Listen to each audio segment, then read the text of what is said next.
अस्सलाम वालेकुम, आप देख रहे हैं पीए न्यूज एचडी और मैं हूं आपके होस्ट सादिया बतूल। शामिल करते हैं आज की अहम खबरें। रिपोर्ट पेश करते हैं सेठ जीशान से। ग्रीन ई टैक्सी स्कीम बेरोजगारों के लिए खुशखबरी, कौन अप्लाई कर सकता है? पंजाब हुकूमत का ग्रीन ई टैक्सी प्लान 2025 नौजवानों के लिए रोजगार के मौके पैदा कर सकता है। पंजाब हुकूमत के ग्रीन ई टैक्सी प्लान 2025 में अहल अफराद को आसान एक साथ पर इलेक्ट्रिक और हाइब्रिड टैक्सियां फराहम की जाएंगी। मनसूबा नौजवानों को रोजगार के मौके फराहम करेगा।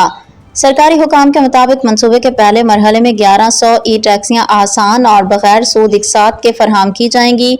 30% कोटा खवातीन के लिए रखा गया है। स्कीम में होनरी VC 20 और CC 30 मॉडल्स की इलेक्ट्रिक टैक्सियां दी जाएंगी, जिनकी बैटरी 200 से 300 किलोमीटर रेंज तक फ्री चार्ज होगी और लाहौर में हर 5 से 7 किलोमीटर तक चार्जिंग स्टेशन कायम किए जाएंगे।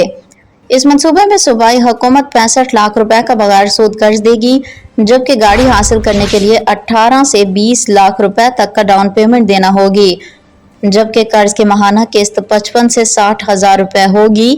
हुकूमत की तरफ से आवाम के लिए मजीद मुआवनत ज़ेर-ए-गौर है। न्यूज स्टूडियो से अब तक के लिए इतना ही। मजीद खबरों और अपडेट्स के लिए देखते रहिए पीए न्यूज एचडी।